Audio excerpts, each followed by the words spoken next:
Lucas 24, 32, que diz assim, acompanhe na sua Bíblia, só um versículo, diz assim: e disseram um ao outro, porventura não nos ardia o coração, quando ele pelo caminho nos falava, quando nos expunha as Escrituras? Vou ler de novo.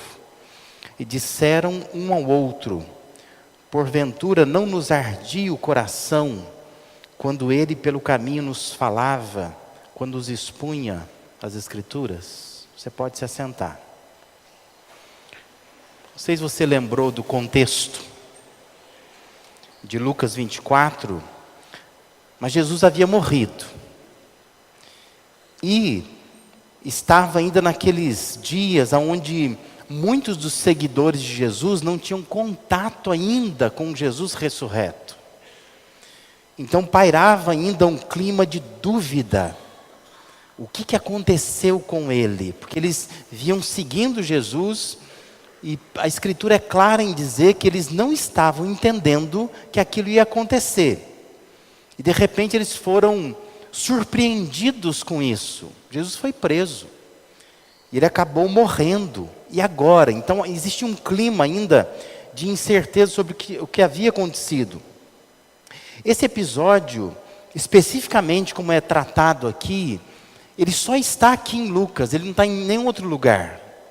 E ele está falando, de dois discípulos que estão caminhando, provavelmente saindo de Jerusalém, indo para um povoado chamado Emaús, que ficava a 11 quilômetros de distância de Jerusalém até lá. E esses dois discípulos, que o nome de um deles é identificado, é um tal de Cleopas, esses dois estão caminhando e eles estão conversando e falando sobre o que aconteceu. Talvez discutindo sobre isso, com posições diferentes e dizendo, puxa vida, a gente seguia Jesus, ele morreu, e agora, e tudo mais, Então, eles estão conversando, e aí então diz que isso aconteceu no domingo da ressurreição, provavelmente isso é à tarde, porque lá no versículo 29 vai dizer que já está chegando a noite, quando eles chegam ali em Emaús. Então é no domingo à tarde que eles estão caminhando, fazendo isso. E o versículo 15 então informa que Jesus ressurreto começa a caminhar com eles. Só que eles não se dão conta disso. Quem é que está ali, e diz que os olhos deles foram impedidos de reconhecê-lo. Versículo 16 diz isso. Por um conjunto de fatores, Talvez o mais significativo é que estava escurecendo. Eles não se dão conta. É alguém, provavelmente está com a cabeça coberta, que está andando do lado deles, começa a conversar com eles não se dão conta, até porque não tinha essa expectativa, de Jesus ressurreto. E o próprio Jesus começa a caminhar com eles. E eles caminham junto por um tempo, eles conversam, e a história vai terminar numa casa, que provavelmente é de um deles, de um dos discípulos, e diz que enquanto eles estão na mesa, no momento em que Jesus parte o pão, eles acabam reconhecendo quem era.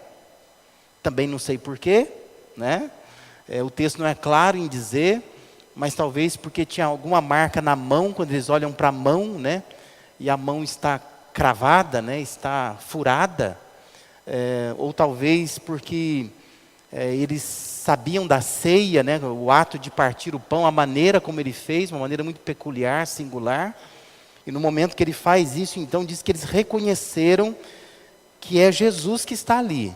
Só que no momento que eles reconhecem, Jesus desaparece, Ele some da frente deles. É quando então um se dirige para o outro e diz as palavras que nós lemos aqui.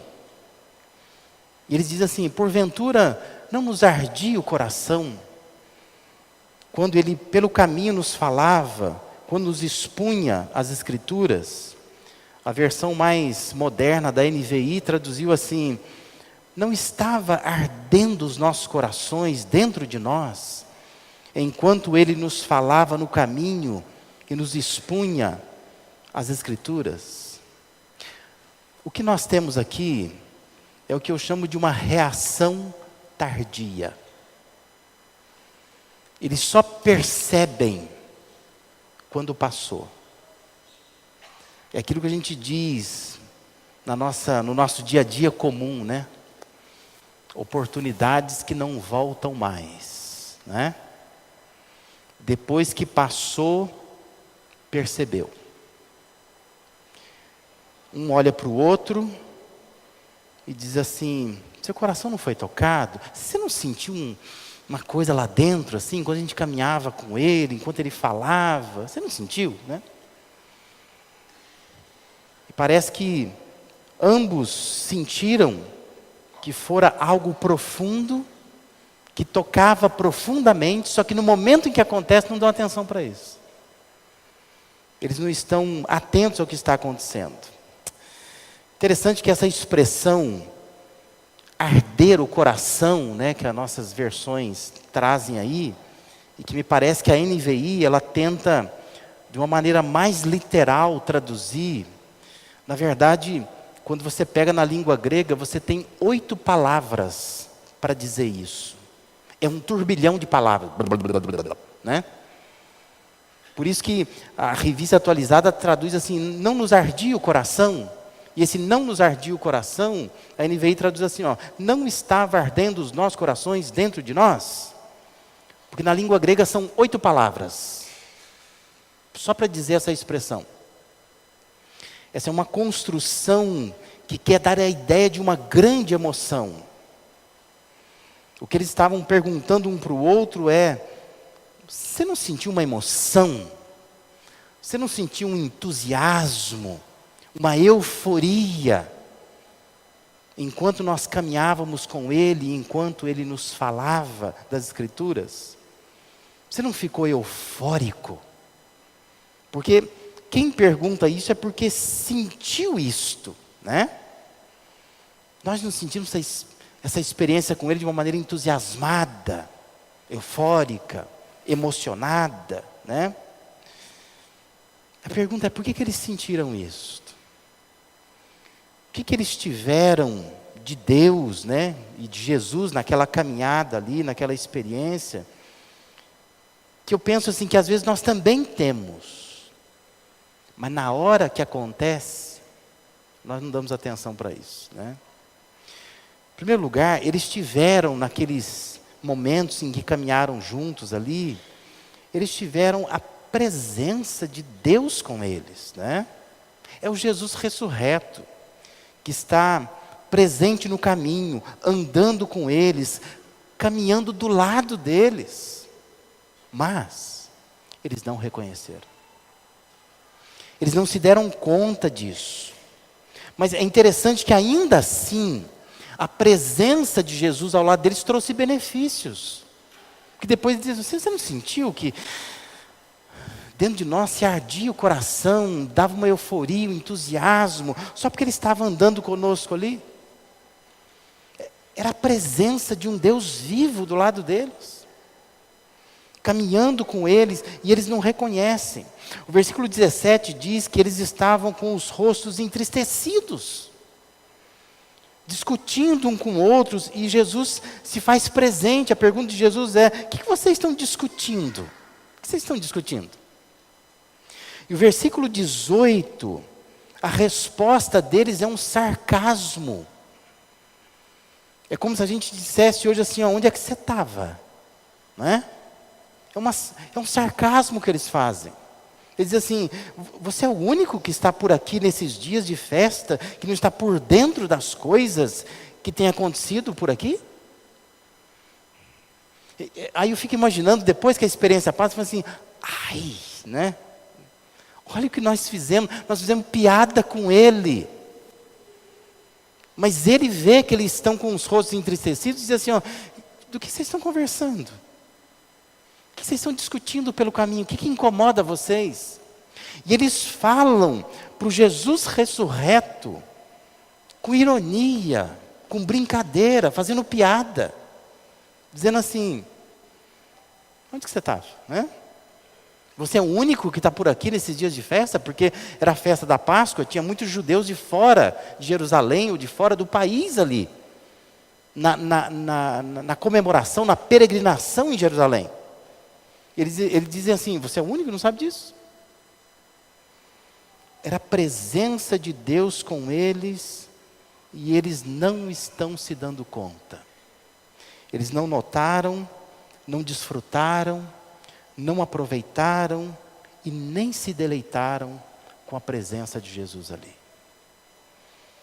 Mas depois eles dizem, nós não sentimos o entusiasmo, é porque Deus estava ali e nós não estávamos aproveitando isso. A gente estava questionando, ironizando, não levando a sério a presença dele ali. Em segundo lugar, eles também têm contato com o poder de Deus.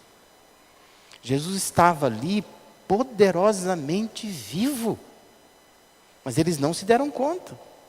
Observe que os versos 21 a 24, eles começam a responder para quem eles nem sabem quem é, para eles é um viajante, alguém que está andando pelo caminho, não é o Jesus ressurreto.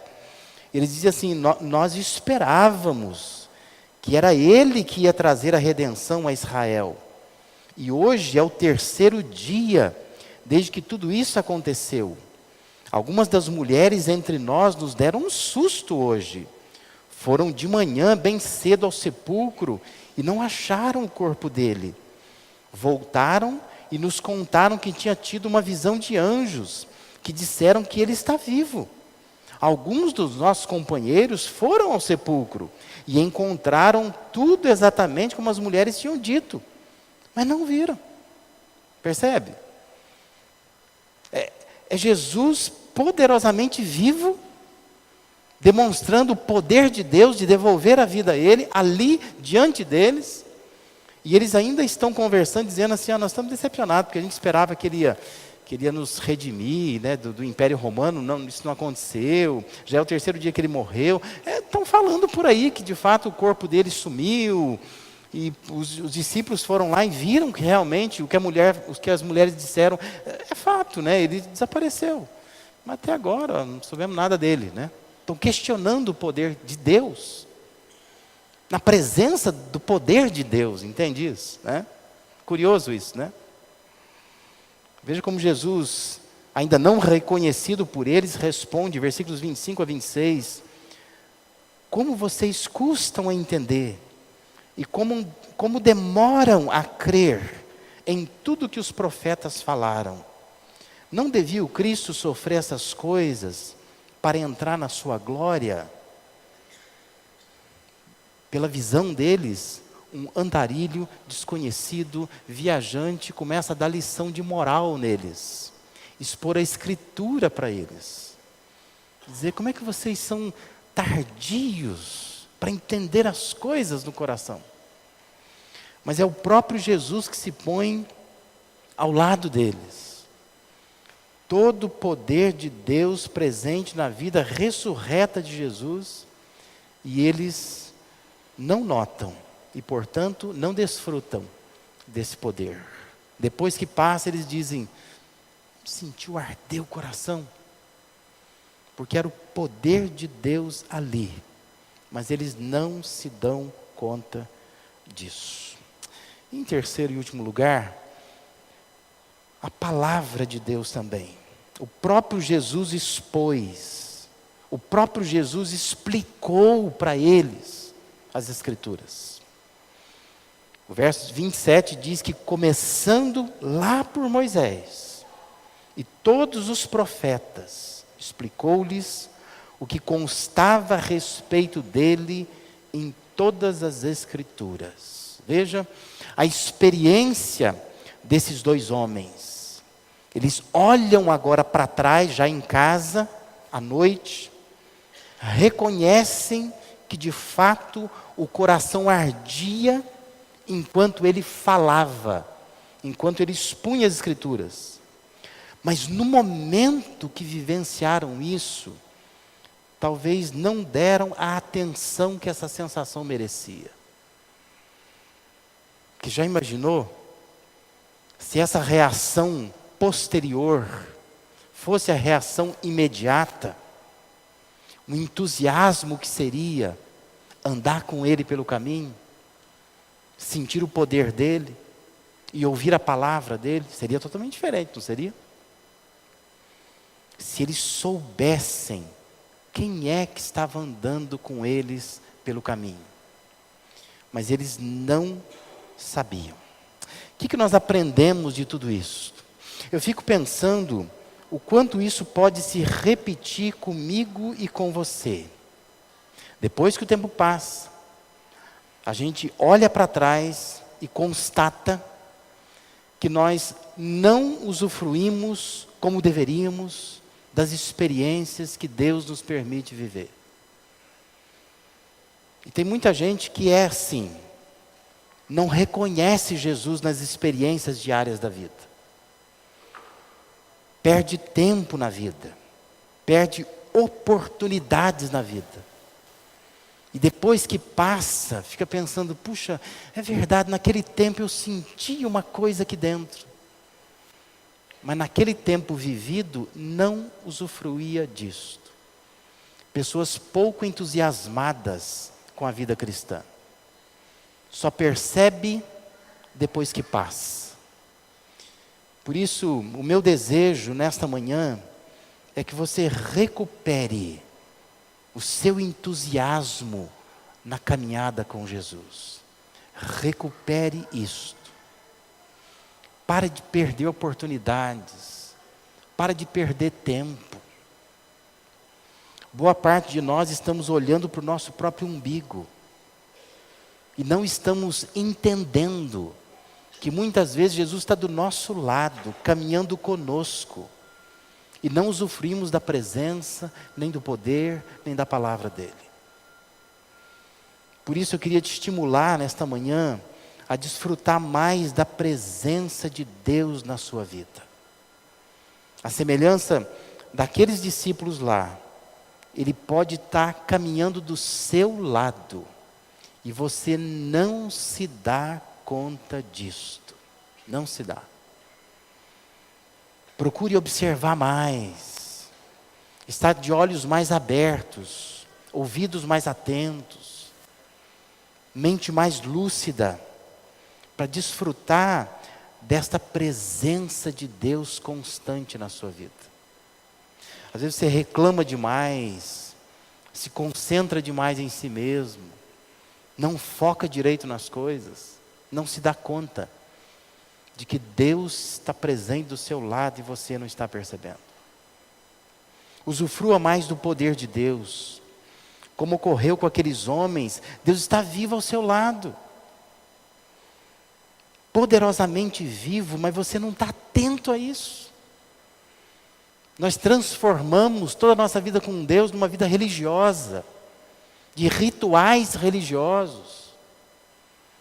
E é difícil, né? A gente fica vendo como que as pessoas têm dificuldade de tratar a vida cristã de uma forma dinâmica, de tratar igreja, contribuição, participar da ceia, como consequências de uma vida intensa com Deus.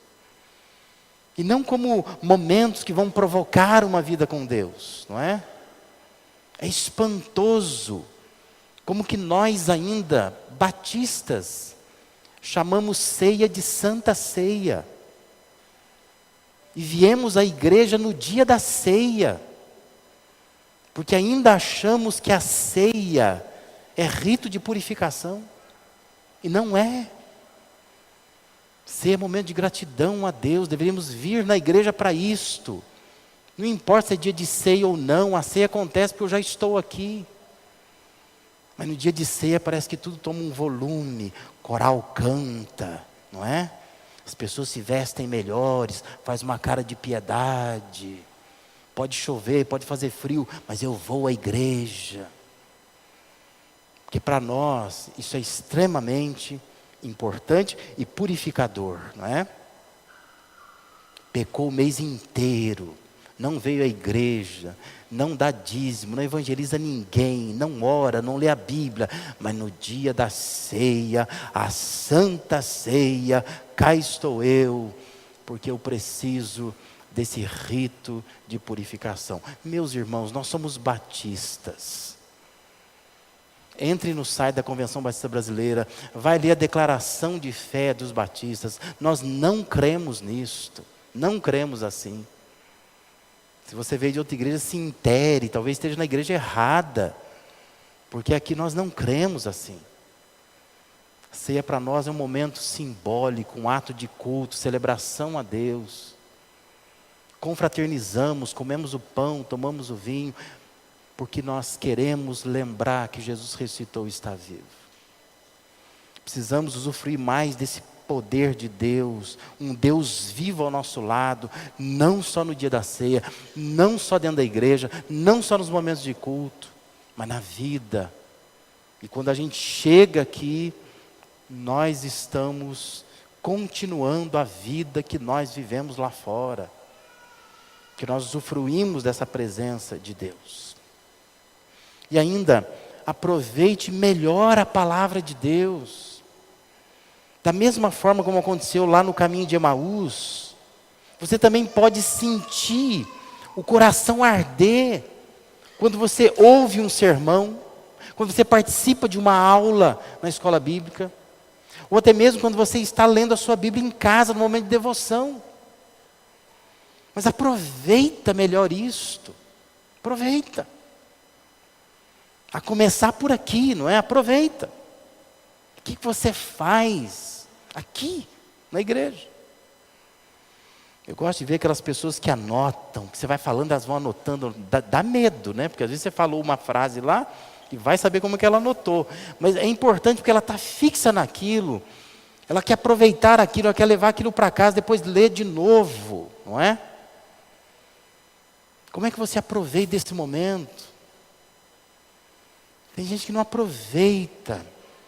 Está na aula de escola bíblica, mas não está aproveitando. O professor está falando, não está aproveitando. E é isso que faz arder o coração, é isso que dá entusiasmo. Mas às vezes você não faz isso.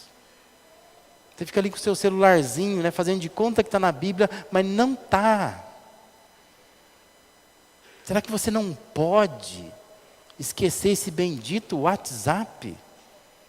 Por 1h30, 2 horas você está na igreja, você não pode fazer isso, né?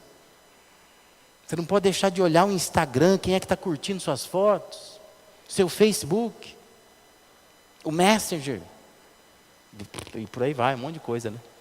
Que a gente vai agregando, mas parece que é uma coisa, você não consegue deixar isso de lado. Não dá para deixar isso dentro da bolsa, dentro do bolso, lá no carro, não é? Por que é tão importante você ficar com esse negócio na mão toda hora, vendo toda hora, parece que sente coceira? Enquanto uma pregação está sendo proferida, enquanto uma aula, enquanto você mesmo está lendo a Bíblia, porque você lê a Bíblia em casa com aquele celularzinho do lado. E qualquer barulhinho que faz, você olha para ele. Aproveita melhor a palavra de Deus. Cada vez mais nós temos um povo pobre em conhecimento. Se você perguntar quantos livros tem no Antigo Testamento, não sabe. Se você pedir para achar rapidinho o livro de Esdras, ele diz o quê? Onde que está? Está na Bíblia? Tem isso? Tem noção. Né? Obadias. Piorou, não é? Pessoas pobres de conhecimento, não conhecem, não sabem um versículo às vezes de cor. Porque nós não estamos aproveitando melhor a palavra de Deus. Eu lembro, época que a gente era seminarista, né? Que a gente saía, às vezes umas saídas do seminário, nós íamos fazer evangelismo pelas ruas. E quantas vezes a gente se deparava na rua com uma pessoa que vivia na rua, que mendigava na rua, mas foi de uma igreja em algum tempo. E às vezes a pessoa testemunhava isso. era tão bom aquele tempo, eu não aproveitei. O pastor era ótimo, as pregações eram boas, as pessoas eram atenciosas. Eu sentia Deus falando comigo, mas eu não aproveitei aquilo. E agora eu fico pensando, puxa, era tão bom. Mas é uma reação tardia. A minha oração nessa manhã é que você não tenha uma reação tardia. Tenha uma reação imediata. Deus quer que você usufrua da sua presença, do seu poder, da sua palavra. Com certeza, Ele está presente, Ele está com o seu poder se fazendo presente, Ele está com a sua palavra se fazendo presente. Mas você precisa identificar isso. Todo entusiasmo, aproveitar o momento, porque senão você vai ter uma reação tardia. E aí quando você olha, Ele desapareceu da sua frente. Já não está mais ali. O tempo já passou. A oportunidade já se foi. Que Deus te abençoe. Que você nesta manhã se coloque na presença de Deus e peça a Ele: Deus, me ajuda a usufruir melhor dessas coisas, para que o entusiasmo esteja agora. O entusiasmo me impulsione a viver agora. Porque não adianta depois olhar para trás e pensar: puxa, eu tive tantas oportunidades, eu não pude aproveitar aquelas oportunidades porque eu mesmo acabei não querendo. Vamos ficar de pé? Vamos orar? Vamos pedir a Deus que nos ajude nisso. Ó Pai, nós te louvamos, porque nós podemos pegar apenas um verso, como fizemos nesta manhã da Tua Palavra. E esse versículo, ó Deus, é suficiente para nos desafiar, para mexer conosco. Queremos, ó Deus, reafirmar nossa fé, de que o Senhor existe, de que Tu tens poder, de que a Tua palavra é poderosa. E queremos, ó Deus, usufruir da Tua presença, do Teu poder e da Tua palavra. Pedimos, ó Deus, que nenhum de nós que aqui estamos possamos ter reações tardias, mas que hoje mesmo possamos renovar o nosso entusiasmo por Tua presença, pelo Teu poder e pela Tua palavra. E nos ajuda, ó Deus, a sermos proativos, a buscarmos isso com intensidade e aproveitarmos tudo aquilo que o Senhor nos tem colocado, para que possamos, ó Deus, ser pessoas que influenciam positivamente outras pessoas também. Nós oramos por isso, ó Deus, carecemos da Tua ajuda. Em nome de Jesus que oramos. Amém e amém.